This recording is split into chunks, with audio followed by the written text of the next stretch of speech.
오늘 우리의 영혼이 여호와를 찬양합니다. 오늘 우리의 마음이 여호와를 경배합니다. 오늘 우리의 몸이 십자가에 못 박히고 완전히 쪼개져서 육은 죽고 영으로 하나님 앞에 나왔습니다. 우리의 드리는 예배를 받아 주시옵소서. 예수님 이름으로 기도드리옵나이다. 아멘. 오늘 말씀 누가복음 24장 13절로 20절 말씀입니다.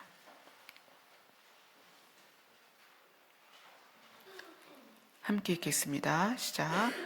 그날에 그들 중 둘이 예루살렘에서 25리 되는 엠마오라 하는 마을로 가면서 이 모든 된 일을 서로 이야기하더라. 그들이 서로 이야기하며 문의할 때에 예수께서 가까이 이르러 그들과 동행하시나 그들의 눈이 가리워져서 그인 줄 알아보지 못하거늘 예수께서 이르시되 너희가 길 가면서 서로 주고받고 하는 이야기가 무엇이냐 하시니 두 사람이 슬픈 빛을 띠고 머물러 서더라. 그 한 사람인 글로바라 하는 자가 대답하여 이르되 당신이 예루살렘에 체류하면서도 요즘 거기서 된 일을 혼자만 알지 못하느냐? 이르시되 무슨 일이냐? 이르되 나사렛 예수의 일이니 그는 하나님과 모든 백성 앞에서 말과 일에 능신 선지자이거든 우리 대제사장들과 관리들이 사형 판결에 넘겨주어 십자가에 못 박았느니라. 아멘. 내일은 성탄절 예배로 드립니다. 그래서 11시에 예배를 드리고 그리고 주일학교 학생부 발표회가 있습니다. 그리고 이제 새해 달력이 나왔어요.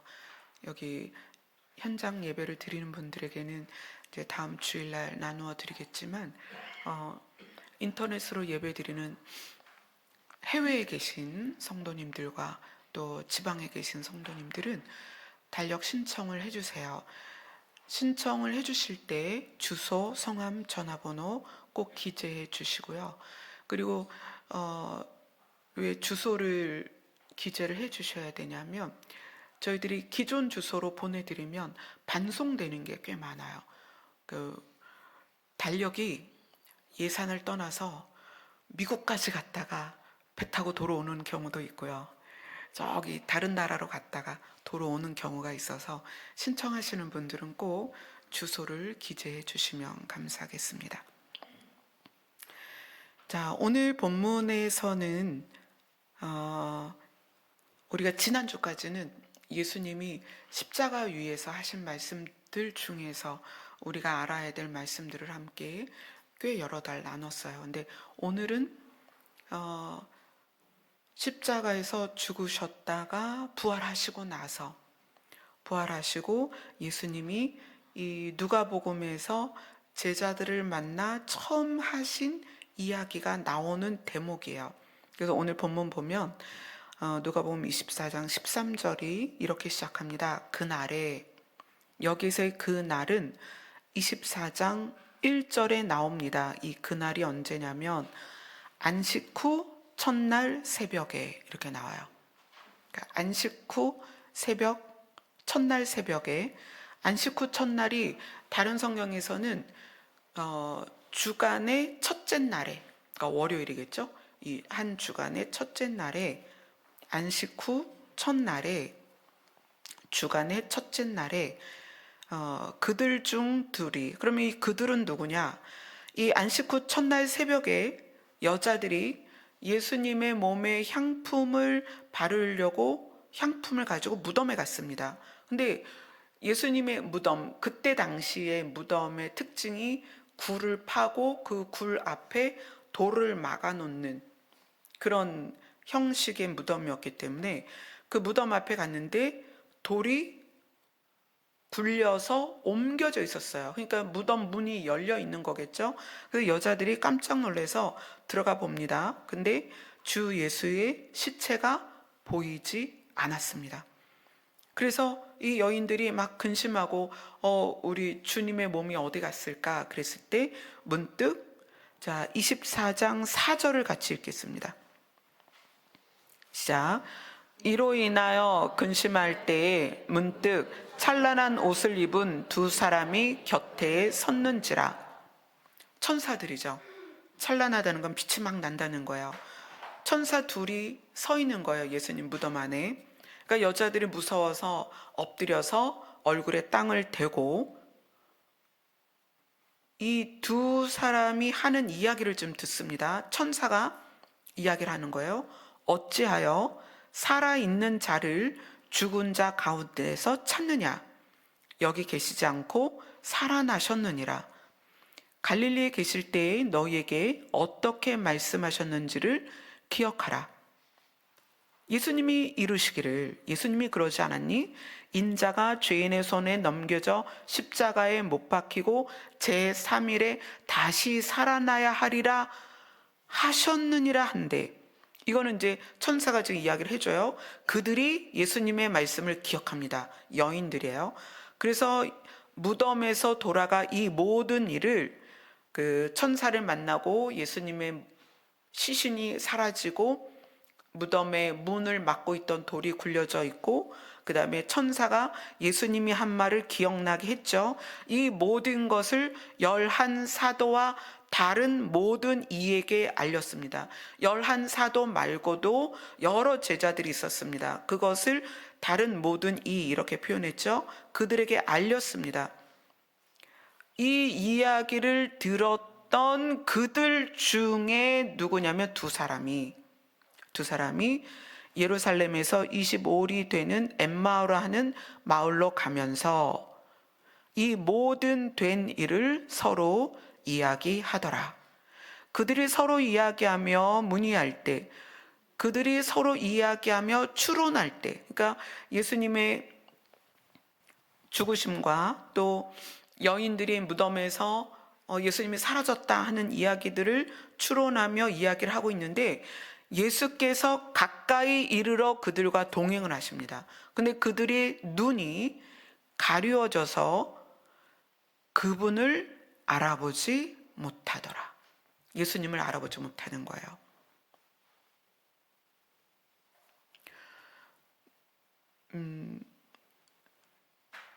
에덴에서 사단이 아담과 하와에게 말을 합니다. 너는 선악과를 먹으면 결코 죽지 않는다. 그리고 누구처럼 된다? 하나님처럼 된다. 근데 실제로 선악과를 먹고 신체에 변화가 생겼어요. 특히 눈에. 어떻게 됐다 그랬죠? 눈이 밝아졌다 그랬죠. 근데 그게 무슨 눈이라고 그랬죠? 육의 눈이다. 육의 눈이 밝아져서 자기들의 육을 보게 되었다. 근데 육을 집중하여 보니 벌거벗은 것을 알고 그것을 수치스럽게 생각했어요. 근데 그게 그냥 벌거벗었기 때문에 수치스러운 게 아니라 육의 눈이 밝아지고 보니 육에게 아무것도 가지지 않은 것, 그것이 부족감, 수치심, 열등감이라고 그랬어요. 사람은 육의 눈이 밝으면 밝을수록 수치심과 열등감과 부족감을 느낍니다.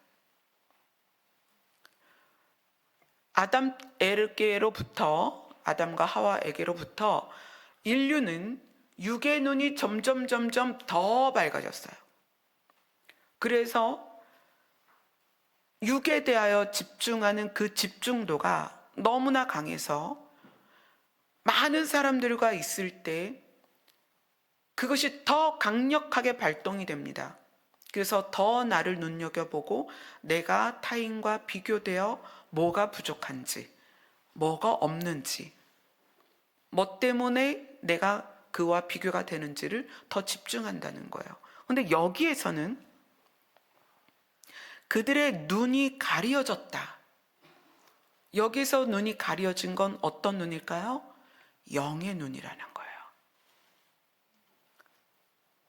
신이신 예수님을 알아볼 수 있어야 되는 영의 눈이 가려져 있는 거예요. 뭐가 밝기 때문에? 육의 눈이 밝기 때문에. 육의 눈이 밝고 영의 눈이 가려져 있으니까 그분을 알아보지 못하더라. 예수님께서 말씀하십니다. 얘들아, 너희가 길 가면서 서로 주고받는 이야기가 뭐니? 하고 물어보는 거예요. 너희가 무슨 이야기를 그렇게 하니? 그랬더니 두 사람이 슬픈 빛을 띠고 머물러 서더라. 사실 이 17절을 다른 성경은 이렇게 번역을 하고 있습니다. 그분께서 그들에게 이르시되 너희가 걸으면서 서로 주고받는 이것들이 무슨 대화이기에 너희가 슬퍼하느냐, 이렇게 번역이 돼 있어요. 이게 조금 더 와닿죠? 너희가 서로 주고받는 이것들이 무슨 대화이기에 너희가 슬퍼하느냐. 그랬더니 그 한 사람이, 두 사람 중에 한 사람이 글로바라고 하는 사람입니다. 글로바라고 하는 사람이 대답하여 이르되 당신이 예루살렘에 체류하면서도 요즘 거기서 된 일을 혼자만 알지 못하느냐? 엄청난 일이 있었는데 혼자만 모르느냐? 이르시되 무슨 일이냐? 예수님이 물으세요. 무슨 일이냐? 이 예루살렘에 도대체 무슨 일이 있었느냐?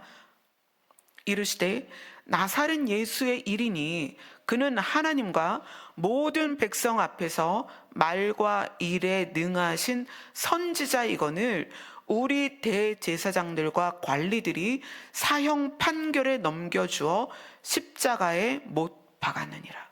이렇게 대답을 합니다. 지금 예수님과 대화를 주고받은 이 사람들이 누구냐면 무덤을 막고 있던 그 돌이 굴려져 있고 무덤이 열려져 있어서 들어갔는데 예수님의 시체가 보이지 않고 두 천사를 만나서 그 천사가 이야기를 해주죠. 살아있는 자를 왜 무덤에서 찾느냐? 너네들 예수님이 뭐라고 했는지 기억 안 나니?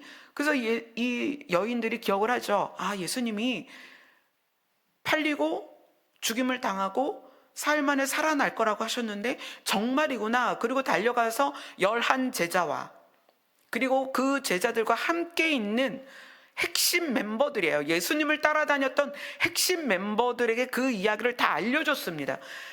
이 두 사람은 글로바라 하는 사람과 또 한 사람, 이 두 사람은 그들 가운데 있었던 핵심 멤버라는 거예요. 예수님의 부활을 들은 핵심 멤버라는 거예요. 근데 이 핵심 멤버에게 예수님이 묻습니다. 지금 일어난 일들이 무슨 일이냐? 이거는 지금 예수님이 무슨 질문을 하시는 거냐면 부활하신 시점에서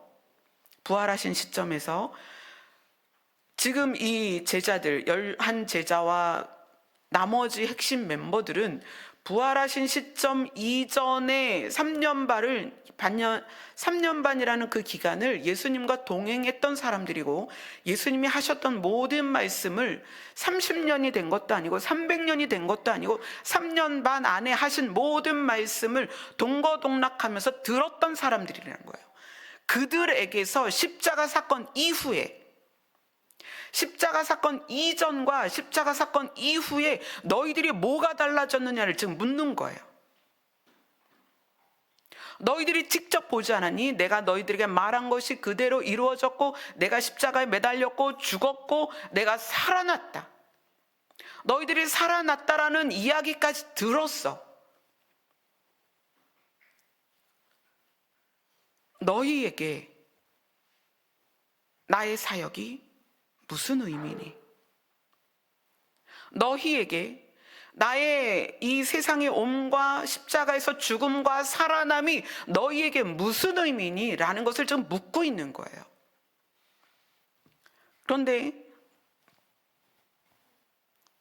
글로바는 이렇게 대답합니다.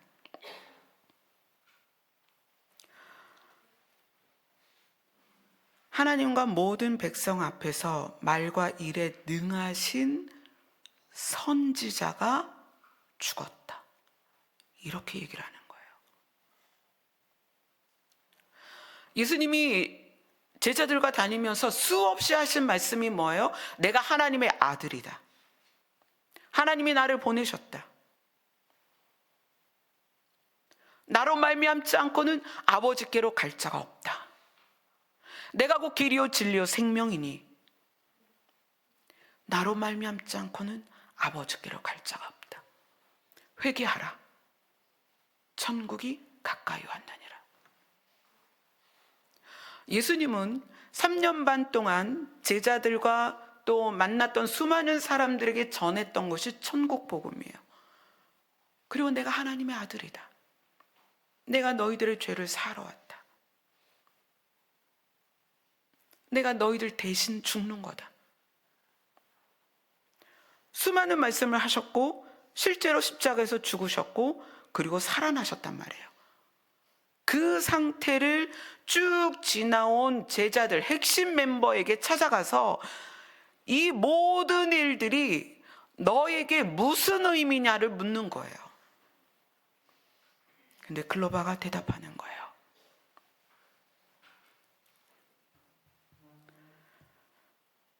말과 일에 능하신 선지자가 대제사장과 관리들의 사형 판결에 의하여 십자가에 못 박혔다.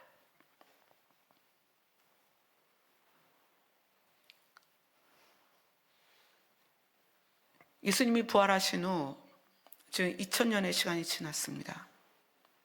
이 2000년의 시간 동안에 예수님이 여러분에게 묻는 거예요. 너희들에게 나는 누구이니? 너희들에게 십자가의 의미가 뭐니? 너희들에게 교회의 의미가 뭐니? 너희들에게 교회를 와서 예배를 드리는 이유가 뭐니? 를 묻습니다. 이것은 지금 엠마오로 가는 두 제자에게 하는 질문이 아니라 오늘 이 시간에 성탄절을 앞둔 우리에게 기쁘다 주가 오셨네라고 찬양을 불러야 되는 우리에게 지금 질문하시는 거예요. 여러분에게 예수님의 십자가 사건과 부활이 무슨 의미가 있나요?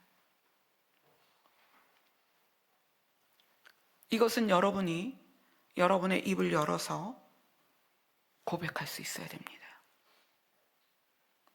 여러분 각자에게 지금 이 시간에 얼마나 좋은 날이에요. 내일 성탄절 연휴니까 많은 분들이 여행도 가고 놀러도 가고 그럴 시간이죠. 그런데 여러분은 여기에 왜 와 있느냐는 거예요. 이것에 대해서 내가 내 마음으로부터 솔직하게 주님 앞에 고백할 이야기가 있어야 된다는 거예요. 글로바는 선지자 한 사람이 처형을 당했다. 이렇게 얘기를 하는 거예요. 선지자 한 사람이 십자가에서 죽었다. 예수님은 누가복음에서 이 질문을 제자들에게 하신 적이 있습니다. 누가복음 9장으로 갑니다.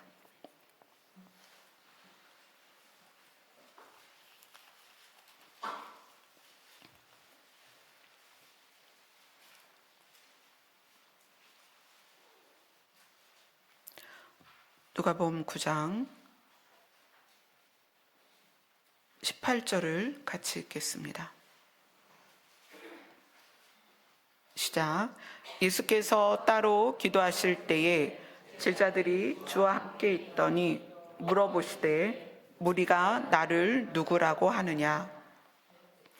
자, 여기서는 예수님이 제자들에게 물으시는데 우리가 그러니까 이제 예수님이 제자들과 사역하는 그 현장에 모여 있는 사람들이 나를 누구라고 하느냐라고 묻습니다. 그랬더니 제자들이 이야기를 해요. 더러는 세례 요한이라고 하고, 더러는 엘리야라고도 하고, 더러는 옛 선지자 중에 한 사람이 살아났다 하더이다. 자, 그러면 무리는 예수님을 세례 요한이나 엘리야나 또는 선지자 중에 한 사람이다라고 말한 이유가 뭐냐면 예수님의 사역을 보고 이야기하라는 거예요.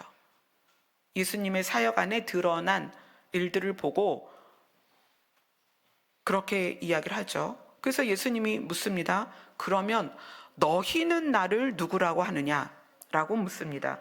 그랬더니 대답을 베드로가 하죠.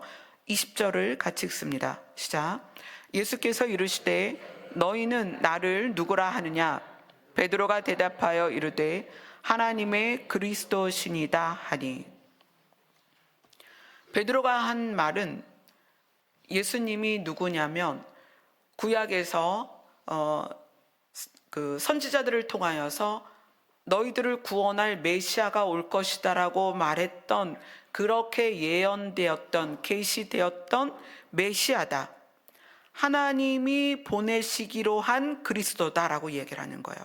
하나님이 보내시기로 한 메시아다라고 얘기하세요. 베드로가 그렇게 대답을 합니다. 그래서 예수님이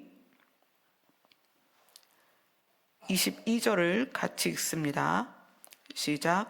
이르시되 인자가 많은 고난을 받고 장로들과 대제사장들과 서기관들에게 버림받아 죽임을 당하고 제3일에 살아나야 하리라 하시고.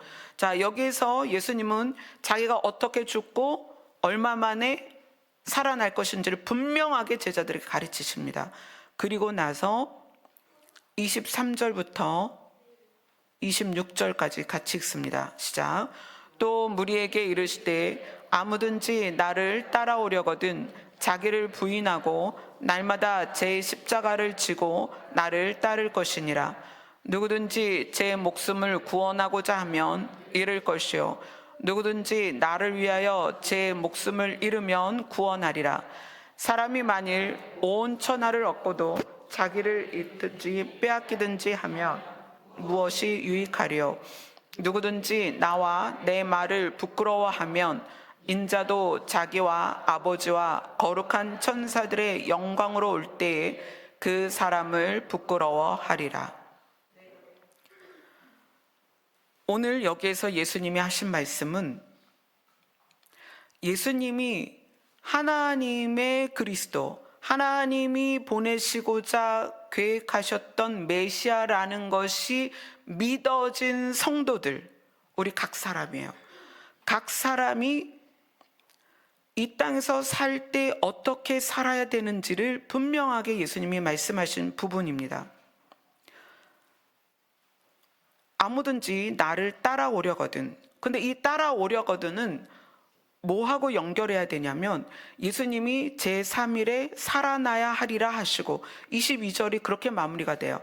제3일에 살아나야 하리라 하시고 아무든지 그렇게 나처럼 살아나려면, 부활하려면, 유대인들에게 부활신앙이 있었거든요. 물론 부활을 부정한 그 파도 있었습니다. 그러나 유대인들이 부활을 믿고 있었어요. 그래서 그렇게 이야기를 하는 거예요. 제3일에 내가 살아나야 할 것이고 살아날 것인데 아무든지 너희가 나처럼 다시 살아나려거든. 중요한 얘기죠. 우리에게도 지금 동일한 얘기를 하시는 거예요. 예수님이 하나님의 그리스도인 것이 믿어진다면 우리는 예수님처럼 다시 살아날 것입니다.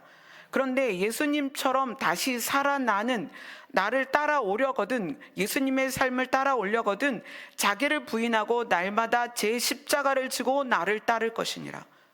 우리가 일상에서 자기를 부인한다는 것은 눈을 어디에 집중할 것이냐는 거예요. 아담으로부터 인간은 어디에 눈이 밝았다? 육의 눈이 밝았다. 지금 제자들 두 사람이 예수님을 왜 못 알아본다고 그랬어요? 영의 눈이 가려졌기 때문에 못 알아보는 거예요. 육의 눈이 밝아져서 자기만을 보고 있는데 자기를 부인하라는 거예요. 육의 눈을 감아버리라는 거예요. 육의 눈을 감고 날마다 제 십자가를 지고, 예수님은 단회적인 십자가를 지셨어요. 그리고 완전한 십자가고 그것으로 하나님의 일을 이루셨습니다. 그러나 우리는 날마다 제 십자가를 져야 됩니다. 날마다. 예수님의 십자가는 완전한 승리죠. 그래서 예수님은 십자가에서 죽으셨다가 살아나셔서 다시는 죽지 않는 몸이 되었어요. 그런데 우리는 이 땅에서 사는 동안에는 날마다 자기 자신의 십자가를 져야 됩니다. 지속적으로. 여러분에게 있는 어려움이나 또는 여러분에게 있는 약함이나 또 여러분에게 있는 고난을 벗어나려고 발버둥 치지 마세요. 그냥 그것을 담담히 받아들이고 견뎌내세요. 제가 과거에 그 시간들을 지나갈 때 아침에 눈을 뜨며 늘 그렇게 기도를 했어요. 하나님, 오늘만 살 수 있게 해주세요. 오늘 하루를 견디게 해주세요. 오늘 하루를 제가 지나갈 테니 도와주세요. 오늘 하루를 버틸 힘을 주세요. 오늘 하루를 견뎌내겠습니다. 원대한 비전이 있고 아름다운 꿈이 있고 환상적인 무슨 프로젝트가 있고 이런 게 아니었어요. 그냥 오늘 하루를 견디겠습니다. 예수님이 그렇게 말씀하세요.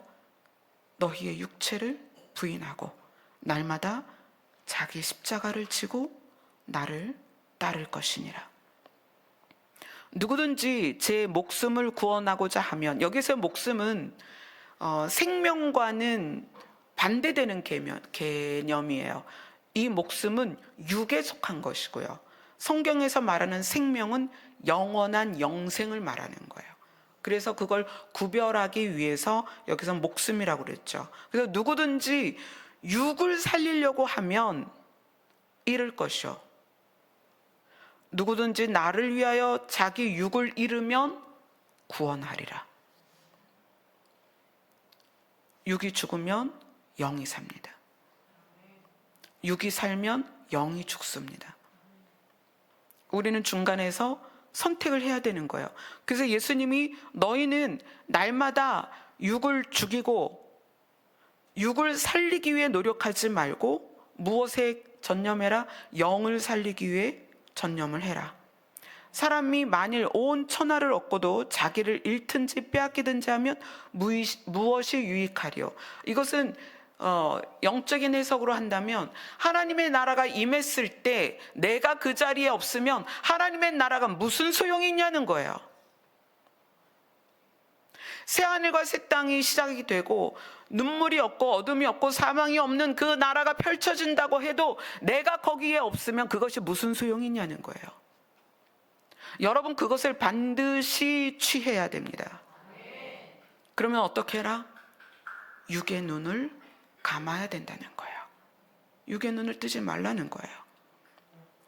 누구든지 나와 내 말을 부끄러워하면 인자도 자기와 아버지의 거룩한 천사들의 영광으로 올 때에 그 사람을 부끄러워하리라. 그 예수님이 부활 후에 제자들에게 이미 예수님이 다 알려줬음에도 제자들에게 물었을 때 부활 후인데도 불구하고 제자들은 이야기하는 거예요. 아, 그분이 그냥 선지자였어 라고 이야기를 하는 거예요. 근데 이미 예수님은 이 누가복음 9장에서 제자들에게 다 알려주셨습니다. 나는 제3일에 살아날 것이고 너희들이 나처럼 살아나려면 육을 부인하고 영으로 살아야 되고, 그죠? 그래야만 아버지와 거룩한 천사들의 영광으로 올 때에 너희가 내 앞에 있게 될 것이다. 이것을 예수님이 설명을 해주셨다는 거예요. 자, 여기는 지금 우리가 성도로서 이 부분에 대하여 완전히 내 것이 되어서 누구를 만나든 당신이 왜 교회를 다닙니까? 했을 때 하나님께서 아버지와 거룩한 천사들의 영광으로 이 땅에 다시 오실 때 나는 그분과 함께 있을 것입니다. 나는 그것을 위해서 신앙생활을 합니다. 나는 그것 때문에 예배를 드립니다. 라고 고백할 수 있어야 된다는 거예요. 부활하신 후 2000년이 지난 지금까지 예수님은 그 시기마다 하나님을 믿는 사람들에게 묻는 거예요. 너희는 왜 나를 믿느냐? 너희는 누구냐? 성도가 무엇이냐? 물을 때 우리가 대답할 말이 있어야 된다는 거예요. 자, 이것을 조금 더 깊이 다룬 곳이 있습니다. 마태복음 16장입니다.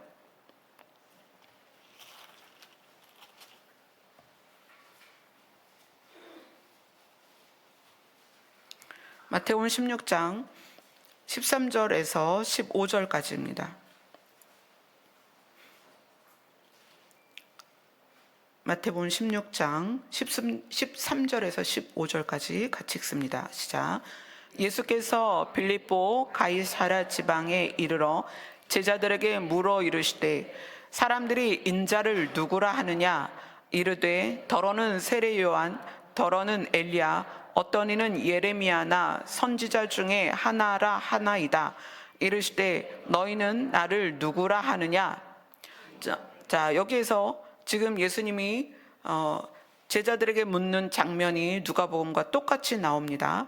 그리고 나서 베드로가 대답을 하는 것이 16절입니다. 같이 읽습니다. 시작. 시몬 베드로가 대답하여 이르되 주는 그리스도요 살아계신 하나님의 아들이시니이다. 아까보다 조금 더 명확한 대답을 했죠. 아까는 하나님의 그리스도입니다. 하나님이 보내신 메시아입니다. 라고 했는데 여기서는 그 대답의 길이가 좀 더 길고 명확해요. 주는 그리스도이요 살아계신 하나님의 아들이시니이다.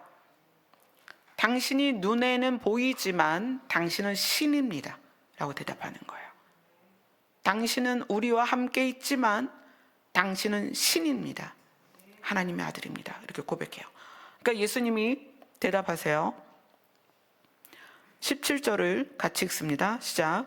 예수께서 대답하여 이르시되 바요나 시몬아 내가 복이 있도다. 이를 내게 알게 하신 이는 혈육이 아니요 하늘에 계신 내 아버지시니라.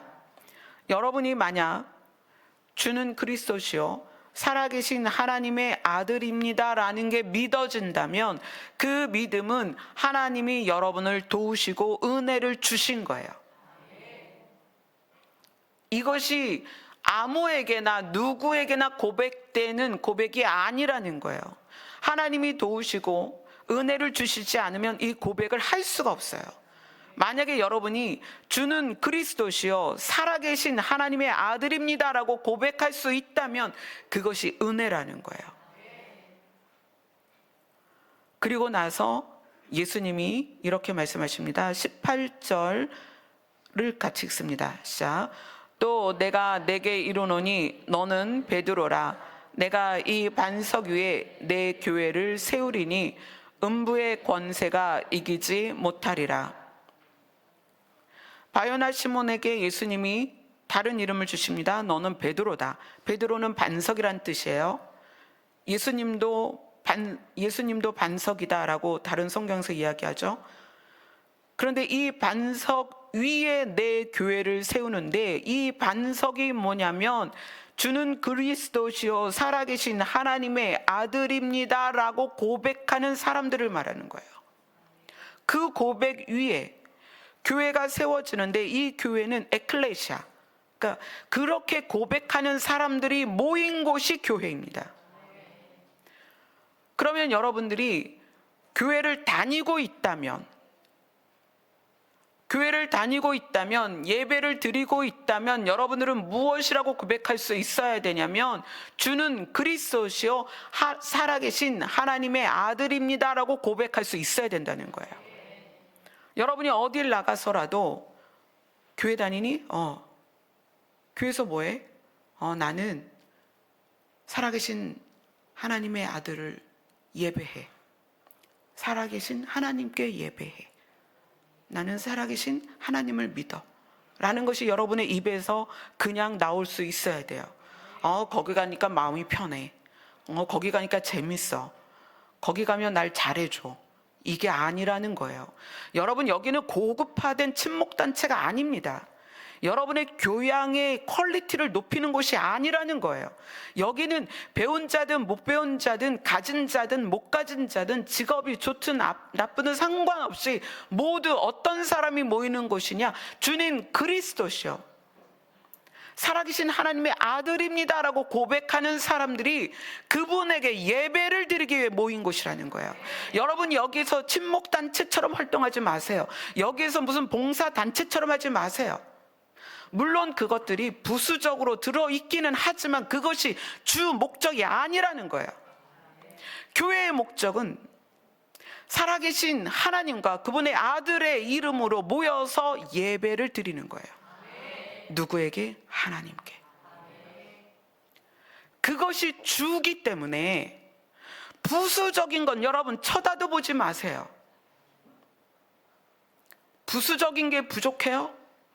여러분, 부수적인 게 부족하면 그게 넘치는 교회는 세상에 많습니다. 교회는 그리스도와 하나님께 예배를 드리는 곳이에요. 부수적인 건 없어도 됩니다. 친목, 친교, 세상에 나가면 얼마든지 할 수 있어요. 여러분을 교양을 퀄리티 높여주는 프로그램들 다른 곳에 얼마든지 있습니다. 교회는 그것 때문에 있는 게 아니에요. 교회는 그분을 향하여 예배를 드리는 곳이에요. 그래서 예수님은 그렇게 말씀하셨습니다. 성전은 만민이 기도하는 집이다. 어떤 이유로 여기에 왔든 어떤 사람이 모이든 이곳은 하나님을 만나는 곳이다. 여러분, 이것에서 절대로 한 발도 벗어나지 마세요. 한 발이라도 벗어나면 그때부터 무슨 소리가 있냐면 재미가 있냐 없냐, 뭐가 있냐 없냐, 사람들이 어떻냐 저떻냐 그런단 말이에요. 그게 뭐예요?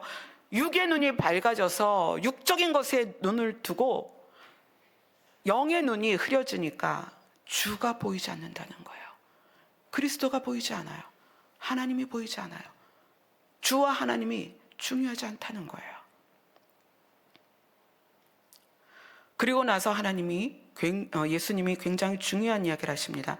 마태복음 16장 19절입니다. 같이 읽습니다. 시작. 내가 천국 열쇠를 내게 주리니 내가 땅에서 무엇이든지 매면 하늘에서도 매일 것이요 내가 땅에서 무엇이든지 풀면 하늘에서도 풀리리라 하시고. 자, 교회에 천국 열쇠를 주셨습니다. 교회에 천국 열쇠를 주셨는데 이 천국 열쇠를 가지고 네가 땅에서 무엇이든지 매면 하늘에서도 매일 것이고 네가 땅에서 무엇이든지 풀면 하늘에서도 풀릴 것이다 라고 이야기하시는데 이게 무슨 이야기냐? 마태복음 18장으로 갑니다.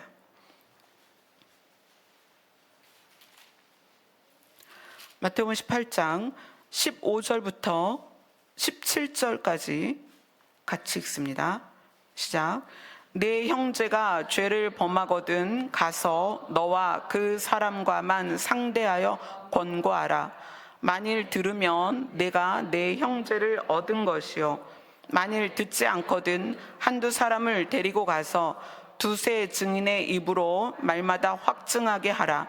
만일 그들의 말도 듣지 않거든 교회의 말하고 교회의 말도 듣지 않거든 이방인과 세리와 같이 여기라. 자, 지금 여기는 무슨 이야기를 하는 거냐면 내 형제가 너에게 죄를 범하거든. 이건 실수도 아니에요. 실수나 뭐 연약함이나 이런 게 아니라 죄를 범했다는 거예요. 아주 명확하게. 네 형제가, 그러니까 이 형제는 어떤 형제냐면 공동체 안에, 교회 안에, 공동체 안에 너의 형제가 너에게 죄를 범하거든 너와 그 사람만 상대해서 소문내지 말라는 거예요. 떠벌리고 말하지 말라는 거예요. 쑥덕거리지 말라는 거예요. 둘이 앉아서 해결하라는 거예요. 둘이 앉아서 그 상대와 이야기를 하고 권고하고 이야기를 하라는 거예요. 근데 만일 듣지 않으면 어떻게 해요? 한두 사람을 데리고 가서, 이제 증인이 돼야 되니까 한두 사람만 데리고 가서 증인의 입으로 확증을 하고 이거는 죄다라는 걸 얘기하라는 거예요. 이건 죄다. 근데 네가 만약에 이 죄를 인정하면 어떻게 하겠다? 용서해 주겠다요. 내가 너를 비난하겠다가 아니라 요거는 내가 보니 말씀에 죄야. 그러니까 요거는 너가 회개를 해야 돼. 그랬을 때 이 사람이 이걸 받아들이면 용서를 하겠다는 거예요. 그래서 이것이 점차 이제 교회까지 오죠. 그래서 공동체 어떤 지도자에 의해서까지 이 일이 다루어지게 되는 거예요. 그리고 나서 18절로 갑니다. 18절을 같이 읽습니다. 시작.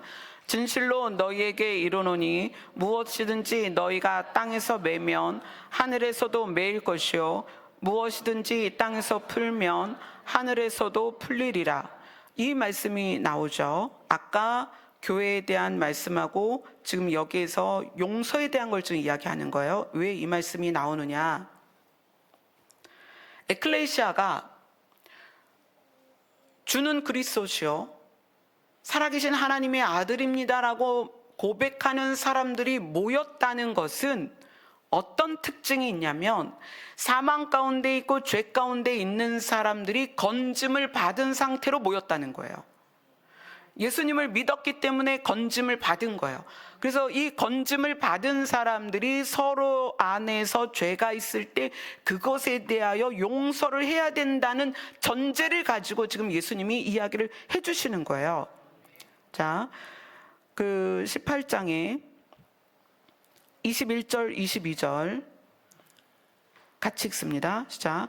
그때 베드로가 나와 이르되 주여 형제가 내게 죄를 범하면 몇 번이나 용서하여 주리이까 7번까지 하오리이까. 예수께서 이르시되 내게 이르노니 7번뿐 아니라 7번을 70번까지라도 할지니라. 지금 제자들이 예수님이 하시는 말씀이 용서에 대한 것을 말씀하시는 걸 깨닫고 나서 아니 그러면 도대체 용서를 몇 번이나 해야 됩니까? 그랬더니 이 용서라는 거는 상대가 용서를 해달라고 구할 때예요. 용서를 해달라고 구할 때 7번뿐 아니라 7번을 70번, 이거는 용서를 구할 때마다예요. 우리 같은 경우는 뭐 법적으로도 삼진아웃 제도가 있는 것처럼 우리는 괘씸죄가 적용이 되죠. 같은 죄를 계속 짓거나 한 사람이 뭐 여러 죄를 지으면 괘씸죄가 걸려서 아예 그냥 내 마음에서 아웃이 돼버립니다. 그런데 예수님은 7번을 70번까지라도 할지니라 그러면서 23절부터 쭉 35절까지가 뭐에 대한 이야기냐면 1만 달란트 빚진 자, 이 만 달란트가요 1만 달란트가 우리 지금의 화폐 가치로는 10억입니다 10억의 빚을 진 사람이 임금에게서 탕감을 받아요 10억 빚진 자가 임금에게 탕감을 받는데 이 종이 궁전 밖으로 나가서 자기 동료 중에 100데나리온 빚진 동료를 만나는데 그 사람을 어떻게 하냐면 붙들어서 목을 잡고 빚을 갚으라고 하는 거예요. 자, 자기는 지금 1만 달란트를 탕감받았잖아요, 왕에게. 근데 자기 동료인데 100데나리온 빚진 사람을 만난 거예요. 그랬더니 막 목을 잡고 빚을 갚아라. 그런데 아직은 내가 갚을 여력이 안 된다. 그랬더니 어떻게 해요? 옥에 가뒀다는 거예요. 동료를 옥에 가둬버립니다. 그래서 다른 동료들이 그게 너무 딱해서 왕에게 갑니다. 임금님, 당신이 1만 달란트 빚을 탕감해준 그 동료, 그 종이 자기 동료를 100달란트 데나리온, 100데나리온을 안 갚는다고 옥에 가둬버렸습니다. 라고 고발을 해요. 그러니까 왕이 화가 나서 그를 옥에 집어넣고 이 빚을 다 갚도록 너 안 풀어줄 거야. 이렇게 얘기하는 거예요. 1만 달란트를 다 갚도록 내가 안 풀어줄 거야. 라고 이야기를 합니다. 이게 좀 용서에 대한 이야기를 하면서 예수님이 비유를 이야기를 하시는 거예요. 그러면서 35절을 이야기하십니다. 35절을 같이 읽습니다. 시작. 너희가 각각 마음으로부터 형제를 용서하지 아니하면 나의 하늘 아버지께서도 너희에게 이와 같이 하시니라.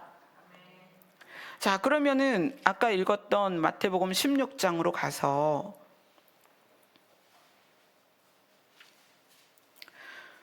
주는 그리스도시요 살아계신 하나님의 아들이십니다라고 고백하는 성도들, 그 개인들이 연합된 공동체가 교회이고, 그런 고백하는 자들이 모인 에클레시아라는 교회를 세우신 예수님께서 천국 열쇠를 주셨는데, 그 천국 열쇠로 뭘 하라는 거예요?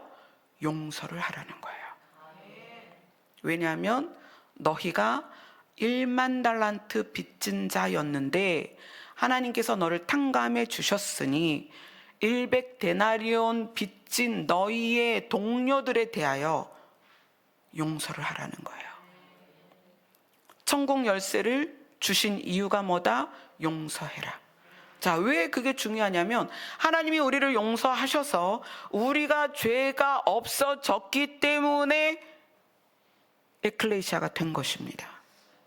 우리는 용서받은 무리예요. 아멘. 그렇기 때문에 우리가 용서받아서 에클레시아가 되었고 천국 열쇠를 받았기 때문에 우리는 그 천국 열쇠를 어떻게 사용하느냐? 우리와 함께 있는 우리의 형제들, 우리의 지체들의 죄를 용서해 주라는 거예요. 그러면 어떻게 되겠다? 하늘에서도 그 죄를 탕감해 줄게. 굉장히 중요한 이야기입니다. 예수님이 부활 후에, 그러니까 이 부활 후에 그들에게 물어본 것이 왜 중요하냐면 다 이루셨다고 말씀하셨잖아요. 예수님이 십자가에서 우리의 죄를 다 탕감하셨어요. 그죠? 그래서 우리가 이제 에클레시아로 모일 수 있고, 그리고 우리는 이제 천국에 들어갈 자들이 되었습니다. 예수님이 하나님과 천사들과 그 영광으로 내려오실 때 그분 앞에 서게 되었어요. 그럼 그렇게 된 사람들이 이 땅에서는 어떻게 살아야 되느냐? 우리가 탕감받은 그 탕감받은 것대로 우리도 누군가를 탕감해 줘야 된다는 거예요. 그래서 그것이 우리의 주기도문에 그대로 나와 있잖아요.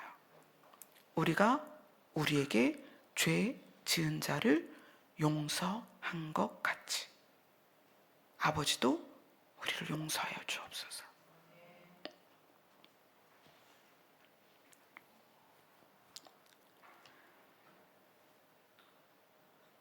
마태복음 16장,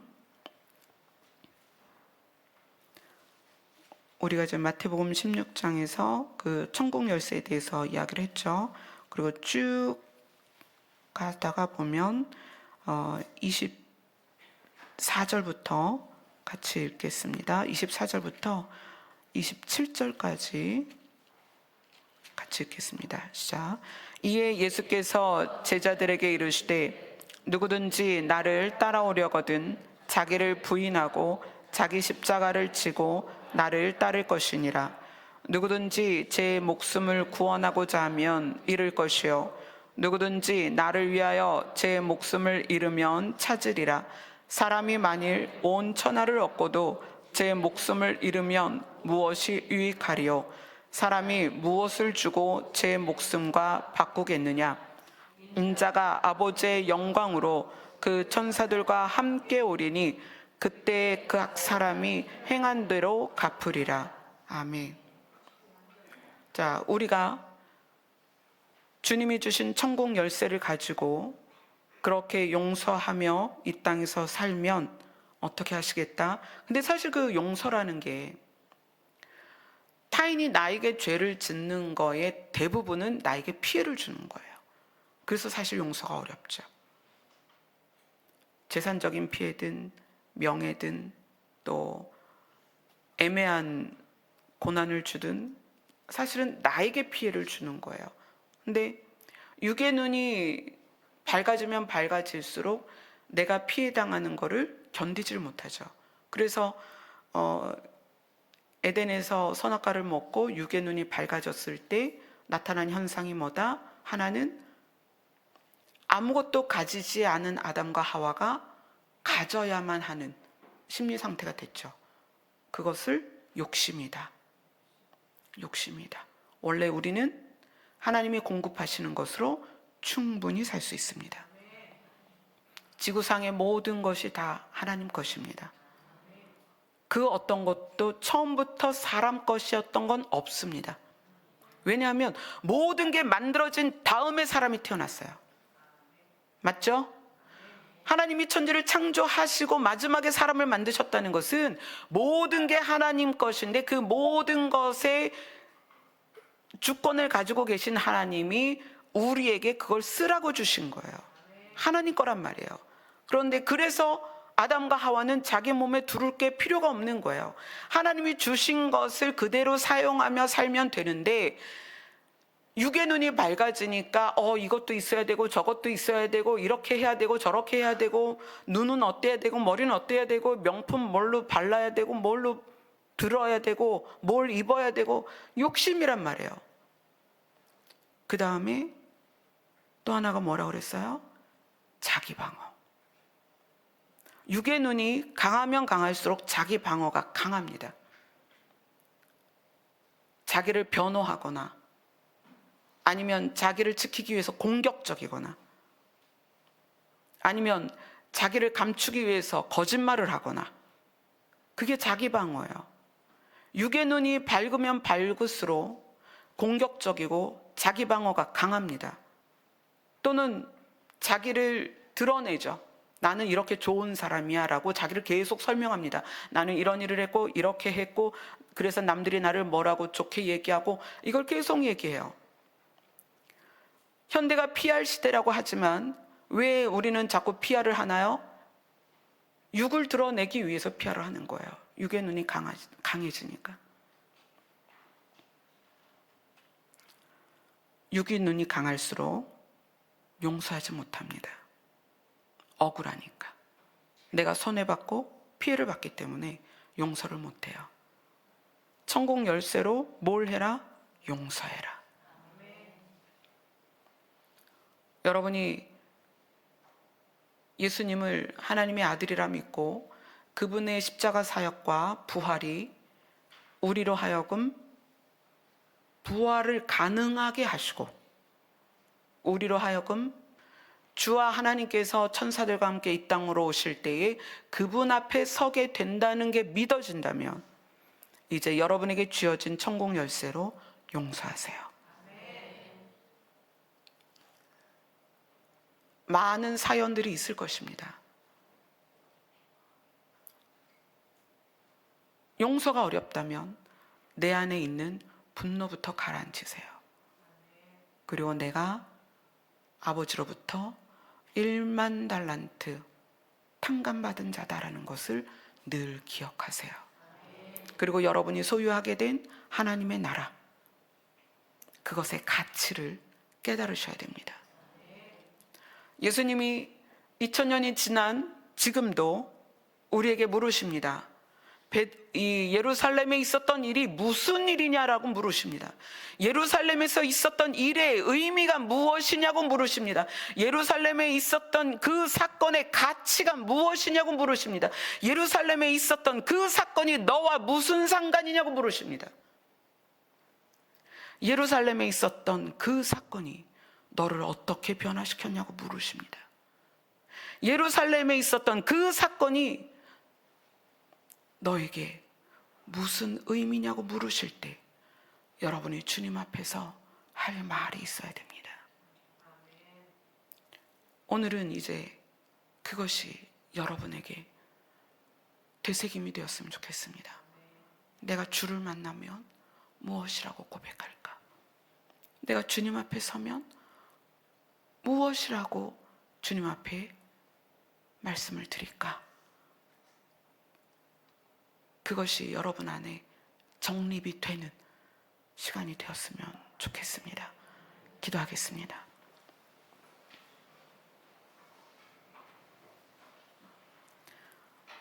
아버지 하나님, 십자가의 사건이 우리 각 사람에게 어떤 의미가 있는지,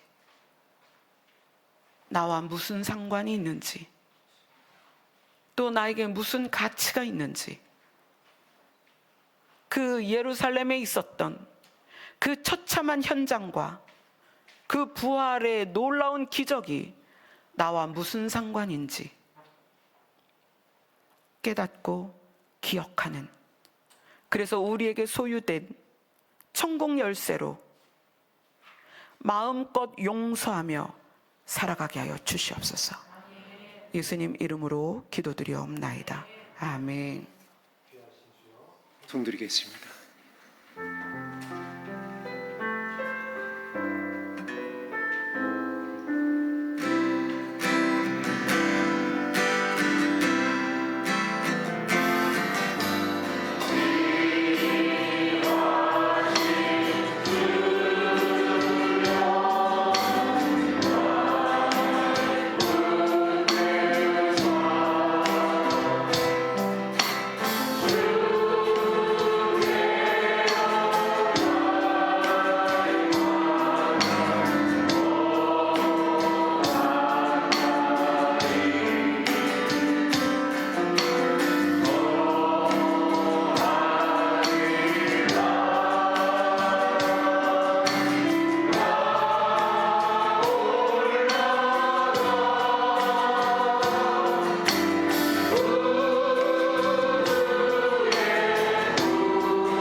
영의 눈이 밝아지는 방법이 있습니다.